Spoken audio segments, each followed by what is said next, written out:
My name is Nathalie van Haren, and today I welcome you to Beyond Authentic. This is a show of live conversations with some of the most expressive and authentic people online. In today's show, we are looking to reveal what are some of the struggles that they faced when expressing themselves online, and how did they overcome it? Last but not least, we'll also explore what are these people on to next. In today's grand opening, I am beyond thrilled and delighted to introduce to you our two guests of this evening. Dialing in from Ottawa, Canada, we have Tina Cantrill. She's an executive coach traveling the world to create what she calls soft skill geniuses. Dialing in from London, UK, Devi Virdi. She's the head of diversity and inclusion at Women in Hospitality.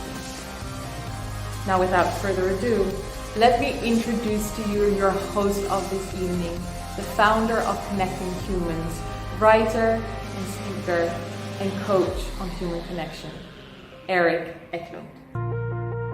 My name is Erik, and if you can tell from my blonde hair and blue eyes, I'm all the way from Sweden. I'm actually originally from Colombia, grew up in Sweden, and since I've been traveling the world.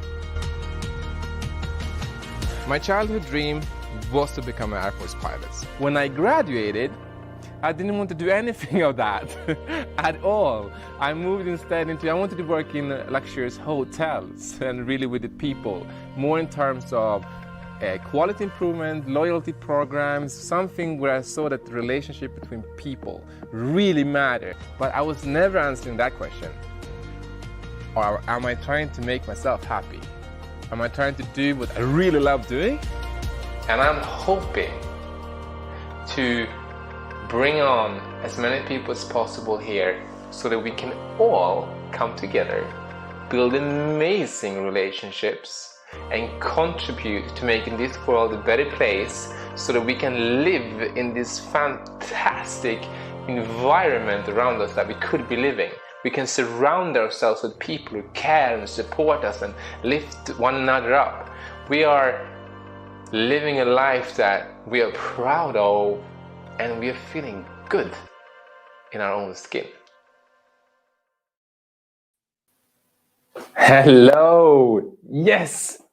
I'm really hoping that with Beyond Authentic, we can share beautiful messages to the world where we're really encouraging one another to show up and express our authentic selves rather than hiding, keeping ourselves small, pretending, or anything else as such.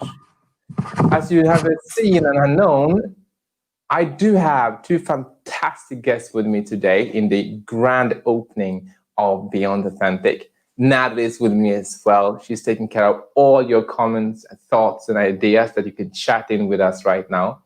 So, kicking it off, who do I have with me already? Where in the world are you? And out of pure curiosity, are you on YouTube, Facebook, LinkedIn? Where are you when you're watching this?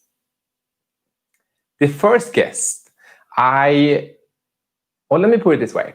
For each guest, I did a lot of research and review to really find out, okay, how do they express themselves online? What do they stand for? And try to find that key that they were bringing out. And the first guest I found through a comment on an article. And let me show you what that article looked like a little bit later. But without further ado, ladies and gentlemen, all the way from Ottawa, Canada, I would love to introduce Tina Cantrill, and all the way from London, England, I would love to introduce Devi Virdi. Hello. Hi Erik. Hi Devi. Hi Tina. Hi Erik. Wonderful that you said yes. I want to be here. I want to share my journey and struggles and ups and downs. Thank you so much. Thank you for the invitation. Pleasure. Did you two know each other before this or not? No, but we do now. Exactly. Okay, so you're already teamed up against me, huh? Something like that, yeah. Okay.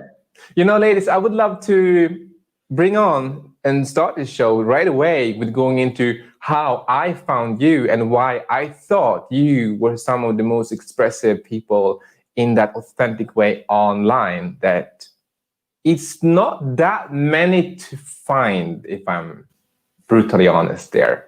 So when I found it, I was so happy. And let me start with Tina.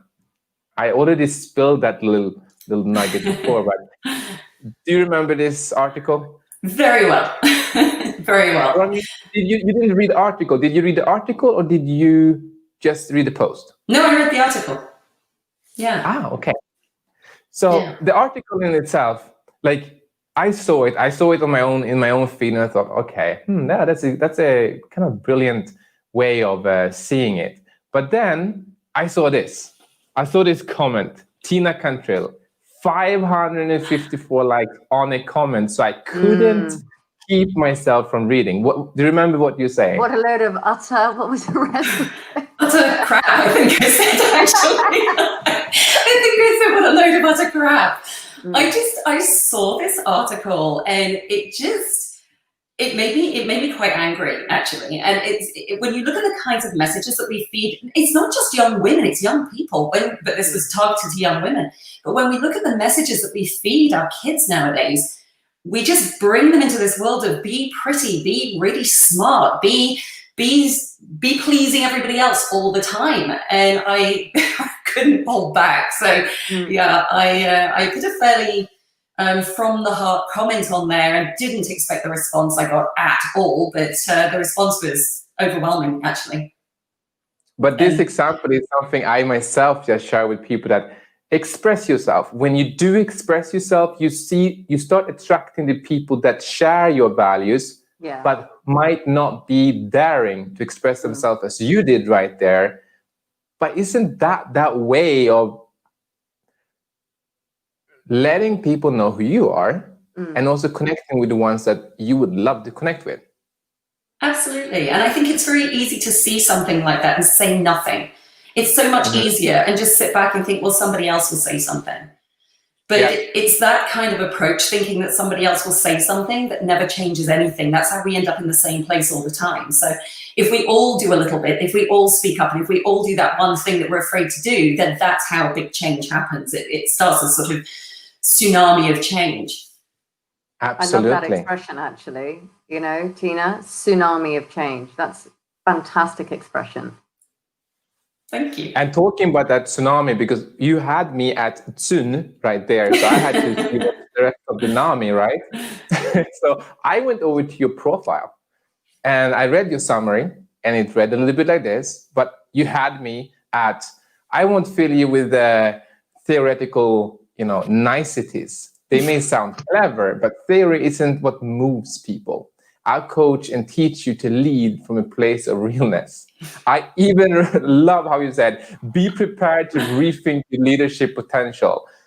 This is in your summary on LinkedIn, and so many people are like, oh no, I need to be professional on LinkedIn. I can't say stuff like this. So how on earth, that was the wrong direction. How on earth did you say that? I said it because I mean it. So I know the theory. I know the leadership theory. I did an MBA. I studied, my thesis was in organizational behavior and leadership. So I know the theory, but I can spout theory at you all day, but you'll fall asleep after 10 minutes. And it doesn't actually move anybody. It doesn't move people to action. We're emotive creatures. We live and breathe by emotion. Every decision we make is with emotion. We like to tell ourselves it's rational, but it's really not. It's, we make a decision on emotion and then we rationalize it with fact. It's not the other way around. Yeah, true. So that's why I said what I said in my LinkedIn summary, because it's true. That is exactly what I do. I don't teach people leadership theory. I teach people how to be real. As my husband says, I preach and teach it. So that's okay. Wonderful. I can live with that. And then, so if that was the way I found Tina, there was a very similar way I found you, Devi. Yeah, I haven't heard this yet. Are you ready for this one? I did not know this before the show. So this is what I found from you that hooked me. So you want to tell me, who are we looking at right now? You're looking at my mom, and a very younger version of me. So my mom is wearing the police cadet outfit, and I'm wearing a traditional Sikh Indian outfit. Okay. In Hong Kong. Yeah. In Hong Kong. Since Sikh Hong Kong. India outfit in Hong Kong. Mm-hmm. And what you had me there was this. You wrote it's a very nice article, and you say that everyone deserves a workplace where they can be their authentic selves, and yet every day we need to earn the trust of one another to continue the journey together. And I thought it was very, very thoughtful and honest. That I can feel that it comes from you and not from a slogan or marketing, I don't know, motivational quote or something like this. Can you tell me or tell us a little bit more, like what brings you, what made you say this? Do you know, I think at the end of the day, listen, and this is very much on a professional journey, right? You know, more so the way it was framed, it was, you know, we all go to work, right? And the reality is, you know, whether you work from home, you know, particularly environments where we are now, you know, 90%, 99% of the population are remote working of some form or another, you know, but we spend a vast amount of time in our workspace, right? Yeah. More than we do in our personal environment with our loved ones. So what does that mean? That means that you want to be able to go to work being 100% of who you are, right? And for me, I want to be able to make sure that that part of me, Devi Virdi, when I come into the organization's door, right, I'm bringing every element of who I am, all my, you know, identities to the organization. I'm not leaving one parked behind, because I truly believe that, you know, and having led teams, managed regions, you know, built teams up, I know for a fact that actually when you're able to bring your whole self to work, right, that is when you're going to give 100%. That's when you're going to get the output from your teams, right? And this is where the whole authenticity piece comes in. You've got to take the good, the bad, and the ugly with it, right? Because nobody's perfect. I mean, honestly, give me somebody who's perfect. It just doesn't exist, you know? And it's all great and good that we have, you know, yes, we've got roles, and the roles are advertised on job descriptions on a piece of paper effectively.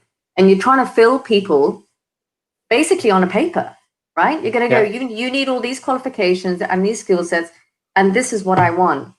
But, you know, you want more than that, right? And this is what organizations sometimes struggle to look at. And I guess, you know, and we'll touch about it later on, but what my mission really is today. And, you know, I think a lot of people look at where I've moved in my trajectory and gone, gosh, she's really reinvented herself recently. How's she done that? I have, but I haven't, you know. It's been ingrained in me for a very long time. I guess if anything, I've just been unleashed, you know. I really feel that actually, if anything that's come out from COVID for me personally, I feel the chains have finally come off, right? Wonderful. And that's how I see it. It's my chains have come off, and I'm allowed to be Devi Virdi, who I am, with every part of my identity, you know, working with WHTT and supporting them and the mission that I want to, you know, bring on a bigger scale from a diversity and inclusion perspective. Good. And that's why I reached out to you, and I hope that you said, yes, be here as well. As my first question I'm asking every single guest now, and I want to ask the both of you, is before you started to say this publicly, online, and so verbally and expressive as you have done right now, first of all, again, I spent days on LinkedIn alone to find people who didn't speak about themselves in third person or quoted things just from other people or articles. It took some time. Before you showed up as such, though, Tina, what did you struggle with? Well, if I can briefly talk about how I ended up here briefly. I had a Fortune 500 career, great career, and I was in I think it was my third or fourth senior executive role that I'd been headhunted for. Went into the role with all the vim and vigor I go into everything with, and basically fell flat on my face. And I didn't expect to, so it was a bit of a surprise. But the reason I did was because the organization I went into was a different culture to the cultures that I'd been used to working in. And they required a different, and I'm sure you can relate to this, Devi. They required a different kind of behavior from their leaders that I just wasn't prepared to do. And I had a choice at that point. It was 2 weeks in, I realized I'd made a mistake. So 2 weeks in, I had a choice. I can admit my mistake and leave, which is obviously an option, or I can stay, but staying came with a price. Yeah. It came with the price of conforming. I mean, the 16-hour days and the 70% travel weren't new, but this type of behavior they were looking for in their leaders was new. I took the latter decision because it's very hard when you've been successful your whole life. Stepping away from something when you haven't even tried feels like a failure, even though it's actually not a failure. It's a conscious decision. I saw it very much as if I step away, it's a failure. You know, that was my key learning. Stepping away from something that isn't right is not a failure. It's actually a success. It's a conscious decision. It's a learning. So I pushed myself to conform to this organization's norms. And I stayed there for a year. I just couldn't do it. And I had to leave. But as I was telling Eric yesterday, when I left, I mean, the day I left, the relief I felt was overwhelming. I was so relieved. The next morning when I got up, I sat bolt upright in bed. I could barely breathe. I grabbed hold of my husband's arms and I looked at him and I said, I don't know who I am anymore. Wow. And that was the start of this kind of, I went very low before I came up the other side. Yeah. So you didn't know who you were anymore once you left that very corporate, very senior management level type of leadership role you have had. And I sacrificed my identity. May I ask, what age did you step away from that? I was 46, 47, something like that. And then all that work you have done up till that point in your life. Okay, I can totally relate. I can definitely relate. Is there anyone in the audience that is sitting in positions right now or have been going through this? Please let us know and say, how did you feel stepping out of that role that you have been in your entire life? So your was to define, who am I? What did you say, Devi? I was just going to say, Tina, what's really, it's like a reckoning, right? Because I think at that point, after you're sort of from your 12 months, you perhaps looked at it and gone, actually, this is the cutoff point. This is the point that I'm done, right? I can't do this anymore. Because I actually don't want to do this anymore. And actually, I value myself more, right? I'm actually better than what this organization, the culture of this organization is about. And I think that's a tremendous, it's courageous, right? It's incredibly courageous to do.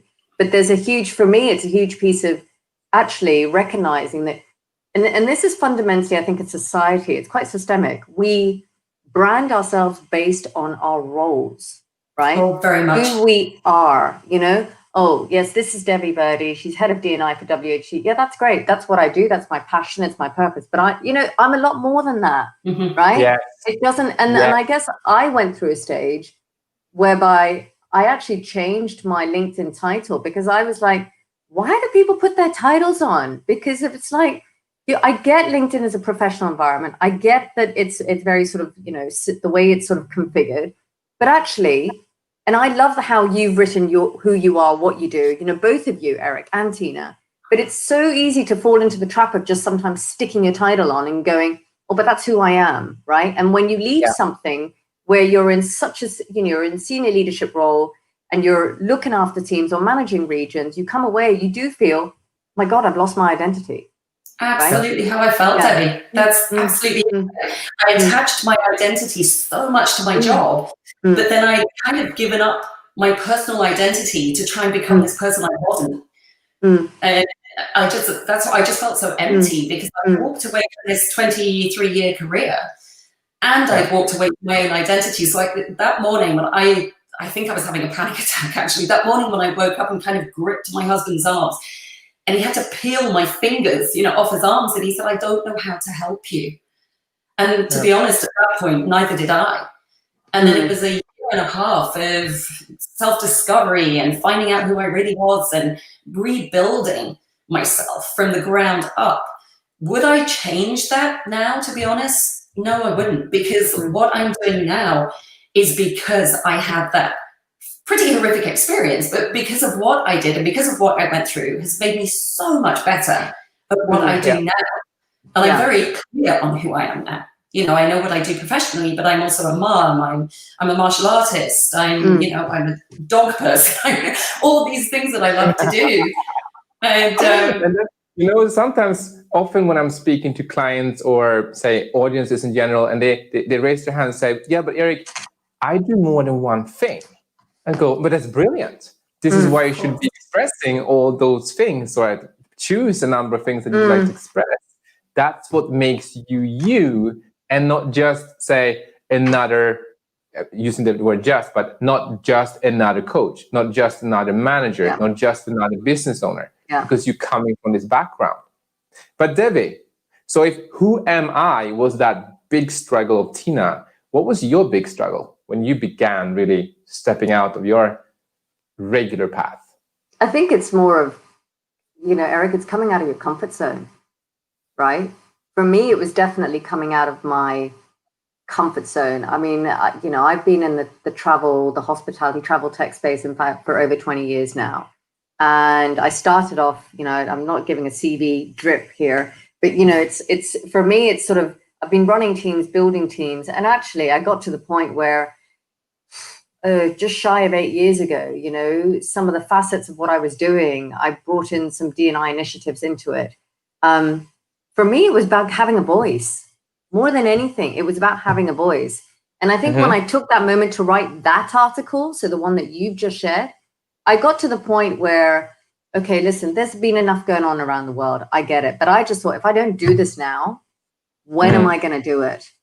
Right? Yeah. And yes, it's great to have the platform of, being part of a nonprofit organization where it is representing women. It's representing women who are currently going through some, quite turbulent times, given the industry sectors that are being affected, not just here in the UK, but globally that we're talking about, right? Given the crisis and the pandemic. And so for me, it was more about actually, I need to share this with people. You may agree with it. You may not like it. I really don't care. And that's how I saw it, but I wanted to share my story and what it meant to me. And how does the piece of the current world, when we talk about inclusion, what does that mean to people, right? And I wanted to share where I came from. And I guess, if you talk about challenges on an online space, right, which was your initial sort of question, Eric, for me, it goes back to personal branding, right? Personal branding is incredibly key professionally in an online space environment, right? Because you've got to be true to who you are. And that's what I found fundamental, right? Anything that I wrote, it's about my passion, my purpose, and my values. So exactly like Tina said, her comment that she posted there was really how she thought, you know what, I'm putting this down because this is what it means to me. And that was the same for me from the article point of view. And I guess if you go... To write that article that you said, this is you sharing your voice. Yeah. I have been also in that position where I've been writing an article and then I've deleted half of what I have been written. And thought, no, I can't say that. And then I've been rewriting it. And then I thought, So how, for you to write that article and really express that voice, was that just, I'm going to write it? Or how was that journey for you? Yeah, no, really good question. I wrote the article in a day. I reached out firstly to my mom to say, look, I'm feeling, Mom, this is how, I've got to where I am because of actually, we grew up in a household in Hong Kong. My parents are working class background. I'm one of 4 kids. And the mantra in our family has always been, where there's a will, there's a way. That was it. And I was brought up by a very proud, fierce Asian mother who wanted her 4 kids to basically have empathy for others, right? To leave the world in a better place. And for me, that mantra, Eric, Tina, it's served as my personal North Star. It's guided all my decisions, right? From big and small and my choices to date. And I guess more than anything, you know, when you saw that picture of my mom with the police hat, right? That's where she showed me what the power of action, right? And what it truly means to break down barriers. Why? Because she was the very first, you know, Indian woman in the Hong Kong Cadet Police Force, right? And I guess the rest is history. And, you know, whenever I came through a struggle, that's what my mom exactly. Yeah. Thanks for sharing that picture. But that's what my mom would always say, you know, if with whether it was exams, whether it was getting into, you know, university. And I was the first one that went to university in our entire family. So it was a big deal, right? For my parents who were trying to also look after 3 other kids, right? In a big extended household. So it's a cultural thing at the same time, right? There's that whole cultural competency piece that comes in here. So, you know, to this day, that's what I teach my kids, right? If you want something, there's a will, right? There's going to be a way. And this is how I felt when I wrote the article, is that I wanted to put this down in writing. I really felt that, you know, I wanted to engage in the conversation and allow people to believe that, you know, you are valuable, right? You are enough and you have a voice. You know, it's really important that people understand that. And 5 years ago, I wasn't there, but I'm there now, you know, and it's a journey that it's taken me. Debbie, you said something And talking really... about that, sorry. yeah. No, go ahead, Tina. You said something really interesting. When you wrote the article, you said that I put it out there, you know, like it, don't like it, I really don't care, which I think a lot of people really struggle with. So how did you get to the I really don't care point? You know, I think I am, you know what, I don't know. And I'm not going to say anything to do with age. I think I've got to a point in my life, right, where I've gone, I don't care if you judge me or not, really, because I'm comfortable in my own skin, right? No, but I think I'm very comfortable in my own skin. And I wholeheartedly believe what I'm saying has a purpose. And there's a narrative to it. And for me, change the narrative. If you're going to do something, change it. Because frankly speaking, there's a brilliant quote by Einstein, right? If you're going to continue doing the same thing and you're going to want to expect different results, you're mad. You're barking mad, right? You know, it's a brilliant Einstein quote. And in fact, I remember using it across my commercial teams and telling them that if you guys are going to keep going out and thinking that you're doing and selling and, you know, consultative scale, whatever, the same way and expecting different results, it's never going to happen, guys. So I take that logic, Tina, right? And go, yeah, listen, I believe what I'm doing. I think it's incredibly real. Having also, you know, with the writing, I guess, you know, and this is quite interesting, Eric. So you said, you know, you write it, you might remove some of it and come back to it and rewrite some of the script. You know, for me, I do look at it, I'll sleep on it, I'll look at it the next day. And if I feel I need to tweak it, that's what I do. Grammarly is a great tool, by the way. Yes, it is. Money well spent, isn't it? I was there, and that was me. That was really me when I wrote that first article about the confessions of a rebel, when I'm sharing my story. And I also actually had to look back, talk to my parents and family a little bit to kind of, you know, I'm sharing this now, just so you know, to prepare them a little bit. But this brings me to something. I was about to bring it earlier. Tina, remember when we talked about this thing? Yes, okay, we believe in it. With willpower, we can do it. And in a way, I totally get what you are saying, Devi. I get it. And at the same time, I get how I'm looking around me and I'm seeing people now. I'm going into the second question of tonight. How did you overcome it? When I am at least one of those who watching people, did they go like this? I'm an authentic entrepreneur. And you go, oh my God, you're just trying way too hard. Tina, you had so many good comments on that one. So, you know, yeah, power, there's one thing. I believe in it. That's one thing. But hello, we also have to find that balance in how we are, no? Absolutely. Yeah, we were laughing about this because, you know, when people say to you, oh, I'm really authentic, I'm a really authentic leader, my first response is, no, you're not. If anybody who is anything doesn't feel the need to say it, because you can see it. It's just there for all to see. And it's so interesting because, Devi, something else you said about this fear of judgment thing. I know. It's that holds people back. It's that fear of, what will people think? What if I say the wrong thing? What if people don't agree with me? What if they attack me? You know, like they did. I got some attacking comments on that LinkedIn post that I made. That's fine. I usually find that when people attack, they're not attacking you. You've usually touched a nerve in something that they don't like about themselves. And so then they kind of attack you for it because you flagged it, you brought it up. And I never take it personally because I really don't think it's personal. It's just you're not happy with something I wrote because I just held a mirror up and you don't like the mirror and what you see in the mirror. You don't like the reflection. And can you give the audience something here? Because that is so big. Can you give them something to hold on to right there? Since there are many that are scared of saying what they feel and think and what their opinion is because of what others will say. What would be a tip here to really deal with that? There are two main tips I'll give them. The first one is it doesn't matter what you do, what you say, or how you behave, somebody will judge you. Correct. So you may as well just be yourself. It's so much easier than watching what you say every 2 minutes. And it doesn't matter because whatever you say, somebody's going to judge you. So just say it. It's just easier and just be yourself. Okay.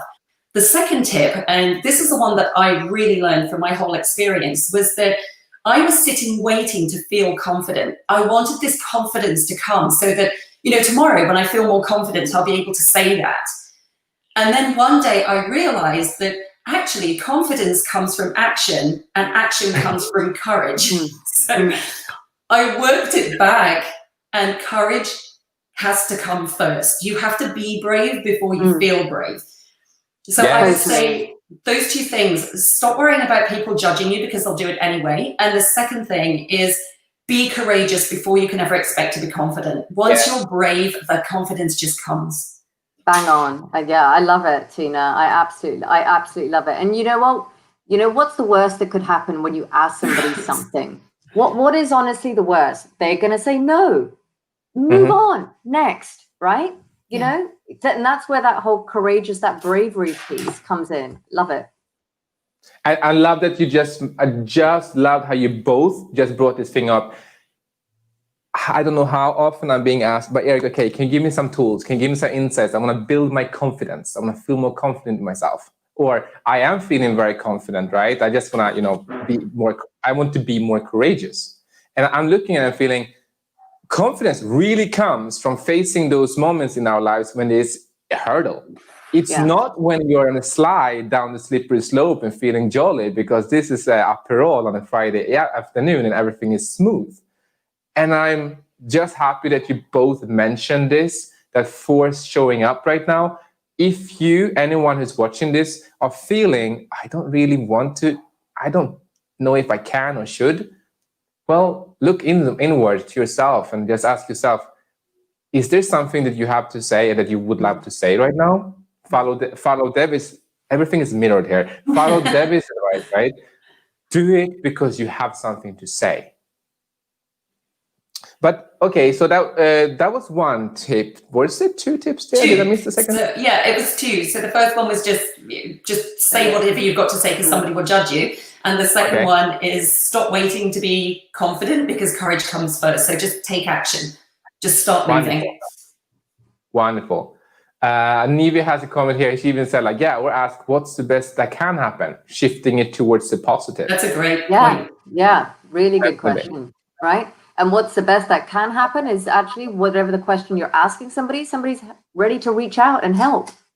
That is the best thing, right? And God, I do it every day. Every day I'm connecting with people I don't even know. And I do it because, you know what? It's building connections, right? Exactly to the point. What is the worst that could happen? They don't want to connect. Right. Move on. Okay. Find the next person who wants to make a difference and who wants to build that relationship with you. 100%. So Devi, what is your then concrete? So one or two concrete tips there to say, what can the audience hold on to when they would love to express themselves in public, online, as who they are, what they believe in, but they're holding themselves back? What would you love to tell them? Say, Be two concrete bold. tips. Be bold. You know, life is too short. Like I really look at it and I go, okay, it's like in some respects, you know, it's what Tina said. If you want to say something, just say it. Be bold. Make the statement, right? You want to comment on something, whether it's online or offline, you know, what have you got to lose? What have you got to lose? And I think for me, also there's a piece about humility, right? And I guess that's also my own personal values, because I think, you know, anything, whether it's uncomfortable conversations or, you know, engagement, yes, requires courage. It requires, you know, intellectual honesty, right? You know, really, it really does. And it requires humility. Like for me, those are the three sort of areas that I think that actually, personally, I hold dear to what I do, right? So anything that I do, those are my personal values. And I really hold core to that. I don't, you know, you're not there to upset people. You're there to make a statement, right? Whatever that statement might be. And that for me is how, you know, being true to you is all about, you know, fundamentally. Yeah. I think that's a great point, Devi, what you just said about if your intention, like your going in intention is to do good and to make a statement and to speak from your heart, and your intention isn't to annoy people, then be bold, for sure. I think that's a really great point that you just made. There was someone, it was a Socrates who said this thing of, ask yourself these three questions. Is it good? Is it useful? Is it valuable? Something? Jess, you're with me in the audience. I see that you're with me. I think you know that one. But that guideline was super when, I think it was when I began just speaking of finding topics. This thing, is it true? Is it good? Is it useful? I think that was the three questions to ask. Like, is it true? Like, do you really know this? Yes or no? And my God, I think we can filter quite a lot there by just asking that question.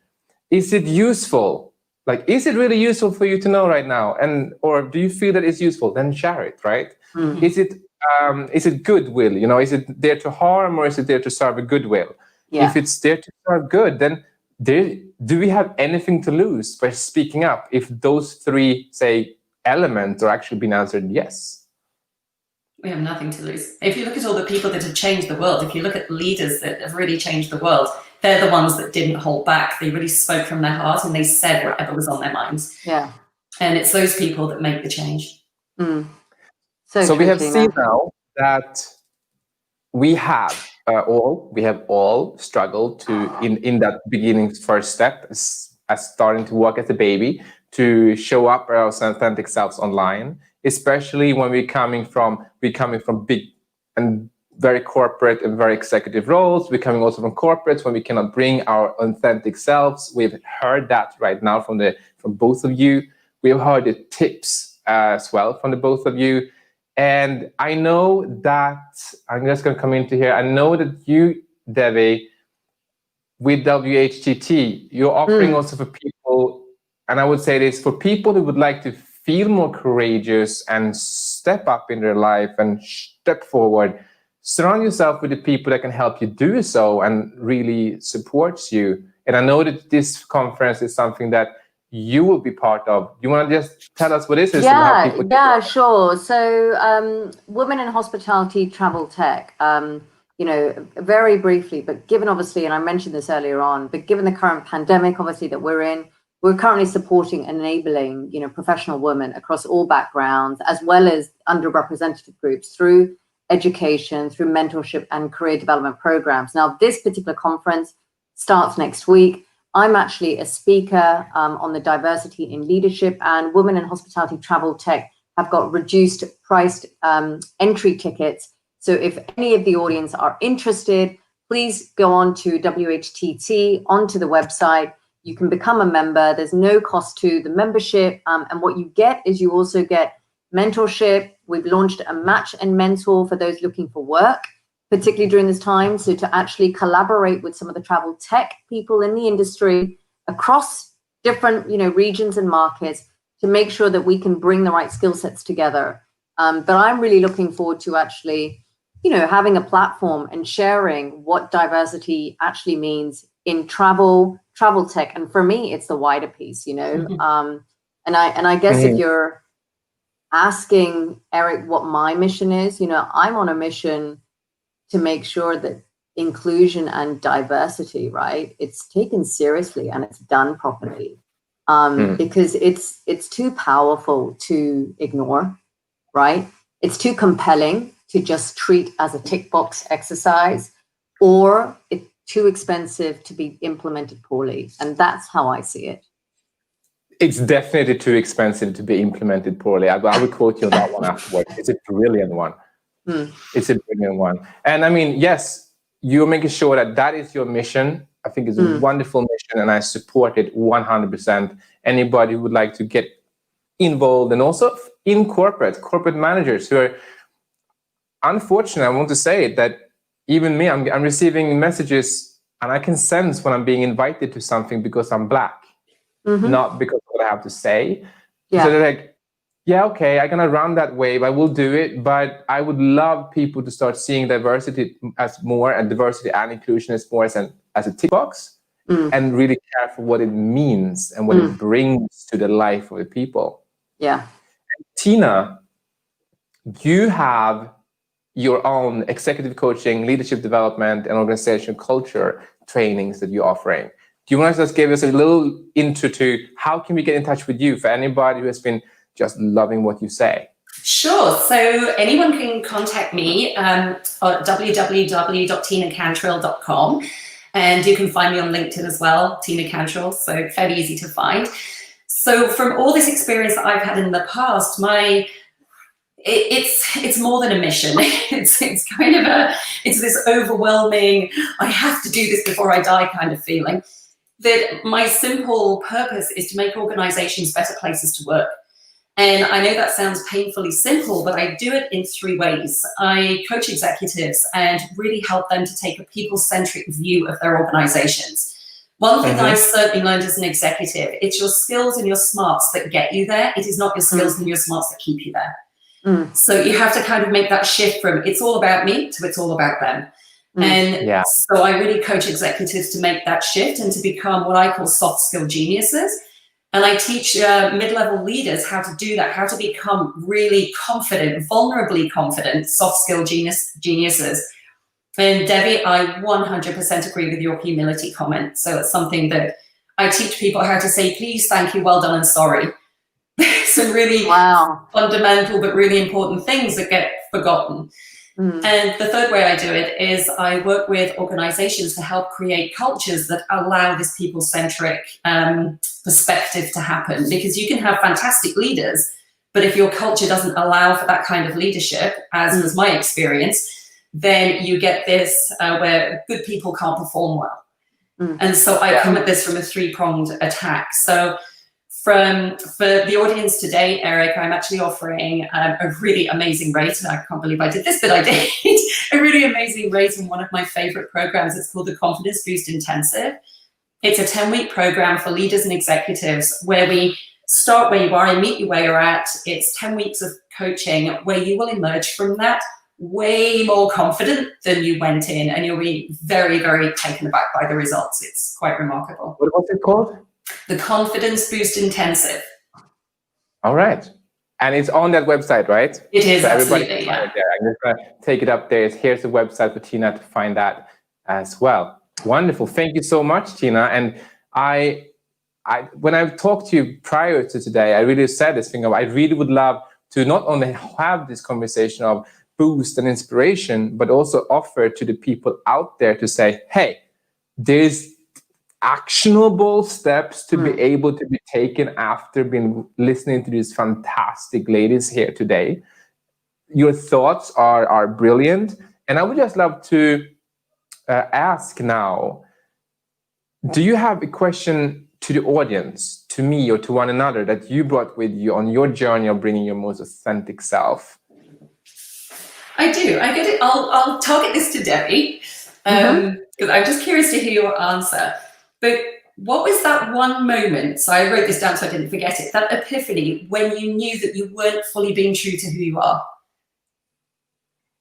Really great question, Tina. And that was actually, I shared it with Eric. That was when I had my first child, walking back into a role where I was globally leading a sales team for a very large organization. I couldn't bring my identity as a mom to the table, right? And I mentioned earlier on how, we all carry how many different identities with us, right? And, that was my epiphany moment, was this is not happening and this is not working and this can't go on. So in some respects, how you sort of pulled out from yourself in where you were in an environment where the culture didn't line. For me, it wasn't more about the culture. It was, I had a line manager who just didn't want to know. Yeah. So, and that's actually, for me, it was tough. It was really tough. Right. And the fact is that all of a sudden you're the only one in the room who has this new identity. Nobody can relate to you. Nobody understands you. There's all that goes along with it. And I was like, nah, I'm not doing this. I'm not doing this because life is, and this is it, right? I'm not doing this. And I guess the second piece of that, Tina, is, the support that I have is I have a great husband, right? We are equals, we literally, it's that sort of, we work as a team. And that for me is where this comes in, and so that was the moment, right? That was the moment. And that was when I said, right, I'm done with this organization. It took me a month and I handed in my notice. And it was that simple. But I guess it is really brave, in that sense that I took a big leap of faith to then move into the next organization. But it was realizing that moving, I needed to bring my whole self to that work, to that role, right? And if that organization couldn't accept me for everything that I was, it was never going to work out. And I think that's what you've got to realize, right, within yourself. And I definitely talk to the audience, is that it's so incredibly important. And you'll know that tick is when somebody doesn't want to know. When somebody doesn't want to know, that should be ringing alarm bells in your head, right? Because that doesn't stem as an inclusive culture in any way, shape, or form. So yeah. Yeah, it's really uncomfortable to work in. Yeah. Very good. Just turning the attention a little bit to the audience here. So Magdalena, Shreyas, Mette, Johan, Neve, or Neve. If you have any questions that you would love to ask Devi, Tina, please ask so. Please do so now as we come to the end of the opening of Beyond Authentic. And I'm coming to my last question, that bonus question I had that I didn't tell you about before. So first of all, we have bonus question. First of all, it's been a struggle. So what did you struggle with? We have heard about it. Who am I? Taking that step out in the comfort zone, being bold. We've heard about how did you overcome it? Well, it's all about this thing of being that courageous you, understanding that confidence comes once you do take the steps first. And really, what's the worst thing that can happen? Like, it's you. This is you.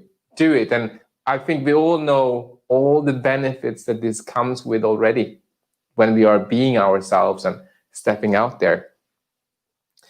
But what I would love to ask you now, and to finish off the show, Beyond Authentic, urging the word, encouraging the word to show up. What would you love to say as a final message to anybody out there? Why should you?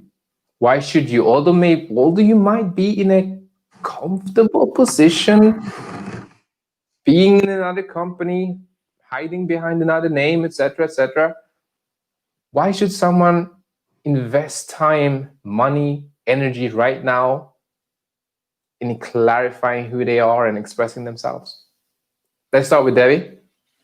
So, the question, you saying if we're comfortable, I can tell you I am happy where I am. Yeah. I'm happy where I am, but I am still searching. right? And this doesn't stop. The journey doesn't stop, Eric, right? Mhm. And it's when I make the decision, the hardest part is making that decision of change. Okay. Yeah. It's not the journey, it's making that decision, right? That is when really you've got to really search it inside. And I think for me, 5 things, to share with the audience, right, is remember,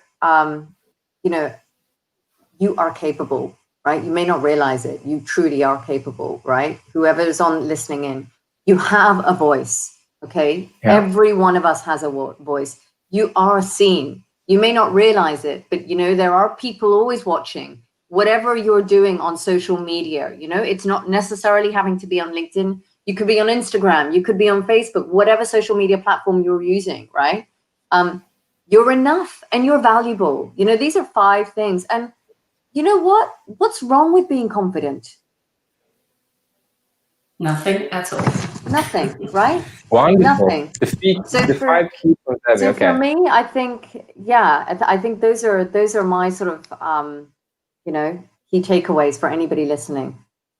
So just to say it from Meta there, so the goal is to become better and better in being you. Just be a better person. If you feel that you're not a good person today, for whatever reason, it could be in one aspect of your life, right? If you want to make that change has to come from you. That's really important, right? If your goal is to, shape up for the winter, great. That's a fantastic goal to have, right? That's your goal. Nobody else is going to be able to influence that. As long as you know where you need to get to and you've got your markers and point, that you need to go and exercise, it's really important, right? So if you want to be a better person, look at and see how is it that I want to be a better person. I want to be a better mom, right? And hey, I'm so lucky that I get to now spend time with my kids when I never saw them for nearly 2 years. And I guess, things come in roundabouts, right? Yeah. Wonderful. Tina, what on earth would be your, answer on what would you like to give audience as a message to invest time, energy, cost, money in clarifying who am I? What do I stand for? Why should they do that? So I think when people get frustrated with their jobs, where they get dissatisfied with their lives, that should be your internal indicator to say that where you are right now is not the right place for you to be. Whether that's geographically, physically, mentally, it's telling you something that you're not in the right place. So I would say take notice of that. Like really dig into that and take notice of it and know what that's trying to tell you. Understand it. So take some time to understand it. And then once you've understood what it is, make the decision, as Devi said, which is the hardest part, but also know that choosing to stay where you are, in other words, you see, this is what people do. They say, okay, I'm going to do this. I'm going to go out on my own. I'm going to be an entrepreneur. I'm going to stay at this club, whatever they're going to do. I'm going to switch jobs. That becomes the decision. When they decide not to do it, they think they haven't made a decision. But in fact, they have made a decision. They've made a decision to stay with the status quo. So whether you make a decision to leave and move and do something different or decide to stay where you are, you still made a decision. As long as you're comfortable with that decision, that's okay. But what I would challenge you is to write this out on a piece of paper and have, well, if I make this decision, if I go in this direction, how will that change these feelings inside me, this dissatisfaction, this frustration? How will that change that? And if I stay where I am, how will it change this? And then you will know what to do. That's basically how I made my decision. And you will know what to do because you will feel it. And I know this sounds a little woo, but we are emotional creatures. And everything that goes on inside our heads manifests in our circumstances. So if we have circumstances we don't like, it's because of what's going on inside our heads. So we have an ability to change it. But we first have to change our thoughts in order to change our circumstances. Yeah. So that's what I would definitely leave people with is tune into what's going on up here if you don't like your circumstances and change it by changing your thoughts.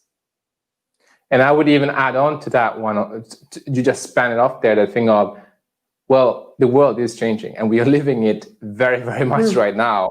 So if you're sitting there feeling comfortable, well, you will be behind at one point or another. And with this fast change that we're living right now, that will happen sooner than you might think. Another one is simply to be proactive, to keep up to everything that's happening and be part of the life that is, rather than either wishing that, oh, I could have that, like I wish I could do this, and keep sitting in your own position in life and feeling mediocre or not really up to speed with what you want to do. I had a great boss once who said to me that there's no there's no growth in comfort. Definitely. There's no growth. Stuck in my head. And there's one final saying. I'm going to share another one from my mom. You know, she sort of said, nobody gives you anything on a silver tray. Right. And I guess in some respect, and it's a Chinese expression that I'm trying to sort of translate. I'm not sure if it's coming through correctly, but I hope you understand what that means. Right. And that goes back to exactly that. Yeah. Yeah. And for everybody out there, I also do run my masterclass in personal branding and bringing our most authentic selves out there so that we can accelerate and advance our own careers. And as we have already heard today, like in professional contexts, especially today when so much is online, personal branding and bringing that authenticity in who you are to what you do and how you do it, I certainly believe myself in how important and valuable that is for every single one. So with that said, we have today covered an amazing amount of valuable content, I hope. And I would go just bring on Natalie back, that has been monitoring the activity in the back as well. Hey, Natalie. You are on mute, just so you know. Okay. Hi, everybody. So I'm just going to have a finisher here now then to you. With a question. What did you take away from what Devi and Tina has been saying tonight? What is this one thing that you really take away? And just to give you some time to think of that one, I'm turning the same question over to the audience. What are you taking away the most out of today's grand opening of Beyond Authentic with Tina Cantrill and Devi Virdi on what their struggles were to show up and express their authentic selves? How did you overcome it? And what are they on to next? What did you take away from today? Natalie. So something that really resonated with me, if I look back in the moments in my life where I was able to express my most authentic self, it was actually through pain and discomfort that drove me into action to then speak up. And sometimes that took even a few years or months before I dared to speak up. But when I resonated with it so much, because when you care about something, staying quiet is no longer possible anymore.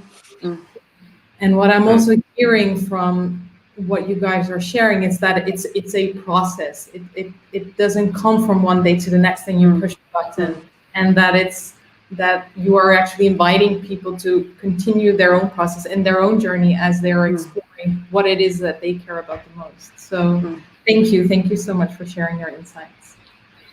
Pleasure. Wonderful. And we are with that finished for today. We are coming back, Natalie and I are coming back next week on Wednesday, and then Mark Shapiro is joining us, and he has created a wonderful little product. I think it's called the Love App or the Love Bomb. He's at least the man known for dropping love bombs around him. So there are worse things. I'm excited to bring him in on here and hear what he has to share with us. Tina and Devi, thank you so much for being with us today. Thank you very much for having me. Yeah, thank you. And everybody in the audience, it has been a pleasure. I hope that all of us have earned the privilege of your time and your attention today. And I hope you come back next week for more insights of bringing our most authentic selves to wherever we go. My name is Eric, and you have just watched Beyond Authentic, episode number 1.